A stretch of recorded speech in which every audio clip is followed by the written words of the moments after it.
Hello, hi, నమస్తే, welcome to my channel. సరదాగా అలా సాయంత్రం జూ పార్క్ వెళ్ళాము. హన్నంకొండలో జూ పార్క్ ఇది. మా పొట్టిది, మా మామయ్య, నేను, మా కోడలు, మా ఆడపడుచు, అన్నయ్య వాళ్ళందరం వెళ్ళాము. మధ్యలో మా హస్బెండ్ కూడా వచ్చారు, కానీ తన వీడియో అయితే లేదు ఇందులో. మా పాప ఎంతమంది మెత్తుకున్నా కూడా తనే దిగి నడుస్తా అని దిగి చెప్పులు లేకుండా చెప్పులు వేసుకున్నా ఏమొద్దనుకుంటూ తనే దిగి నడుస్తూ ఉంది. అక్కడ పక్కన వాటర్ వెళ్తున్నాయి, వాటర్ ఫ్లో వెళ్తుంటే వాటర్ని చూపించుకుంటే అమ్మ లాలా, అమ్మ లాలా అంటుంది వాళ్ళ అత్తయ్యతో.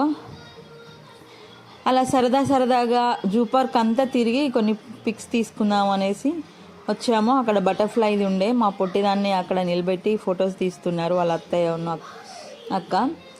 మేమందరం కలిసి ఇంట్లో ఉంటే బోర్ కొడుతుంది, అలా బయటికి సరదాగా వెళ్దాము అంటే ఎండలు ఉన్నాయి, కానీ ఏం కాదులే అనేసి ధైర్యం చేసి బయటికైతే వెళ్ళాము. అలా జూ పార్క్కి కాసేపు అలా సరదాగా వెళ్ళొద్దాంలే అనేసి అందరం కలిసి వెళ్ళాము, చూసాము. మాకు దగ్గరే హన్నంకొండ జూ పార్కు, సో అందుకే డేర్ చేసి వెళ్ళగలిగాము. మొత్తానికి ఉన్న యానిమల్స్ చాలా తక్కువనే ఉన్నాయి, యానిమల్స్ చూసాము. కాసేపు కూర్చున్నాము, కాసేపు ఫొటోస్ చూసాము.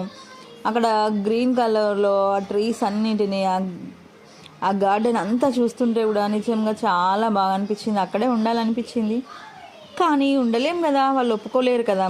అలా వెళ్ళాము, చూసాము, విజిట్ అయ్యాము. కొద్దిసేపు అలా ఫ్యామిలీతో సరదాగా గడిపాము. ఇదిగో ఇక్కడ అన్నయ్య కూడా మొత్తం వీడియో తీస్తున్నాడు, మా ఆడపడుచు వాళ్ళ హస్బెండ్.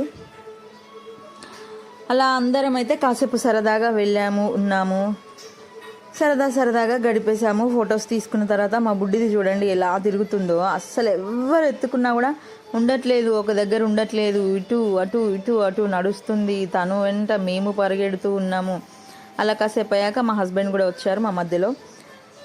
అలా సరదాగా గడిచిపోయింది. Thank you for watching. Video నచ్చితే లైక్ చేయండి,